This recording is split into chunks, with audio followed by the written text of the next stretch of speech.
Hi guys, so today we'll be reading Pumpkin Soup by Helen Cooper. I promise I won't say it, but it is one of mine. All books are mine.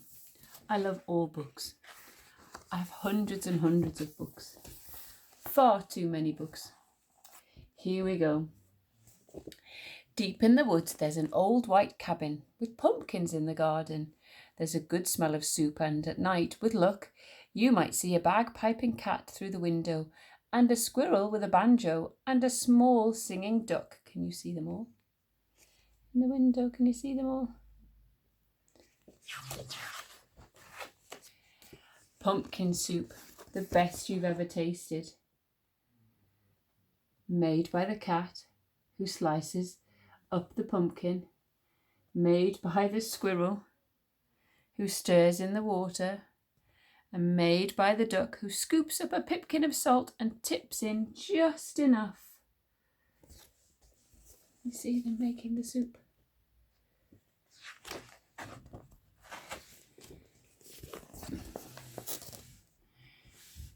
Just tell this. They slurp their soup and play their song. I just need to tilt myself a bit, I think. They pop off to bed in a quilt stitched together by the cat, embroidered by the squirrel, and filled with fine feathers from the duck. Look at the duck shaking off his feathers, shaking his tail feathers. And it's peaceful in the old white cabin. Everyone has his own job to do. Everyone is happy. Or so it seems. Look. Do you have a special job to do in your house?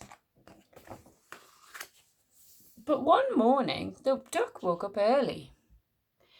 He tiptoed into the kitchen and smiled at the squirrel's special spoon. Wouldn't it be fine, he murmured, if I could be the head cook? He drew up a stool, hopped on top, and reached until his beak just touched the tip of the spoon. Kerplunk! Down it clattered.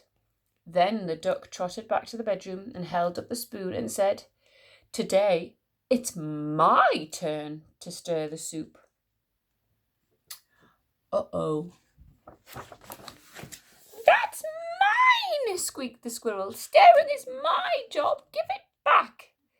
"You're much too small," snapped the cat. "We'll cook the way we always have." But the duck held on tight until the squirrel tugged with all his might, and whoops! The spoon spun through the air and bopped the cat on the head. Oops. Then there was trouble, a horrible squabble, a row, a racket, a rumpus in the old white cabin. Can you see it tocking the cat on the head? Bibbidi bop. Oh, look at this fight. That's not good. Friends shouldn't fight, should they? Look at the white cabin. "I'm not staying here," wailed the duck. "You never let me help with anything." And he packed up his barrow, put on his hat, and waddled away.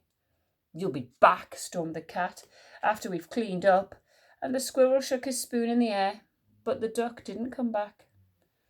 Not for breakfast, not even for lunch. "I'll find him," scoffed the cat. "He'll be hiding outside. I bet he's in the pumpkin patch." But the duck was not in the pumpkin patch. They could not find him anywhere. Oh no. I wonder where he's hiding. So they waited all that long afternoon. You see them sat? Waiting and waiting. Excuse me. The cat watched the door. The squirrel paced the floor. "That duck will be sorry when he comes home," they muttered. But the duck didn't come home, not even at soup time. The soup wasn't tasty. They'd made it too salty. They didn't feel hungry anyway. They both sobbed over supper, and their tears dripped into the soup and made it even saltier. Oh, look. Look, the chair has a little duck on it. And this chair has a squirrel head for squirrel. And this chair has a cat for the cat.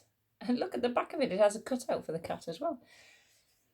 We shouldn't have let him stir the soup, sniffed the squirrel. He was only trying to... Sorry, we should have let him stir the soup, sniffed the squirrel. He was only trying to help, wept the cat. Let's go out and look for him. The cat and the squirrel were scared as they wandered down the path in the dark, dark woods. They feared for the duck all alone with the trees and the foxes and the wolves and the witches and the bears. But they couldn't find him. Look at the dark, dark woods. They're scary woods with the really tall trees. Look at all the bears and the wolves and the witches. And the duck, all alone with a pumpkin, look. And that's what they're imagining happening. On and on they trotted. They reached the edge of a steep, steep cliff. Maybe he fell down that, wailed the cat. I'll save him, squeaked the squirrel. And he scrambled down on a long, shapy rope. He searched all around on the ground, but he couldn't find the duck. Then the cat whispered in a sad little voice, Duck might have found some better friends. He might, yelped the squirrel. Friends who let him help. And the more they thought about it as they plodded back, the more they were sure they were right. And look at what they're imagining now, look, that the duck set up his own little stand selling soup, with all his friends coming to buy some soup. But when they were almost home, they saw the light. They saw light shining from the old white cabin. It's Duck! They shrieked as they burst through the door. And Duck was so pleased to see them.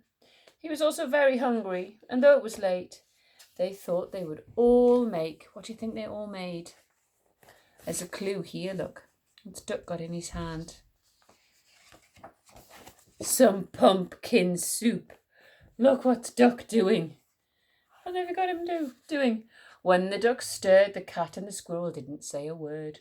Not even when the duck stirred the soup so fast that it slopped right out of the pot. Not even when the pot got burnt. Then the duck showed the squirrel how to measure out the salt, and the soup was still the best you ever tasted. So once again it was peaceful in the old white cabin. Until the duck said, I think I'll play the bagpipes now. Look, I don't think the cat wanted him to play the bagpipes, do you? No. And that's the end of the story. Look, the duck's on the back, trying to get the bagpipes. There you go. That's your story for today. Go and have some fun. See you later. Bye-bye.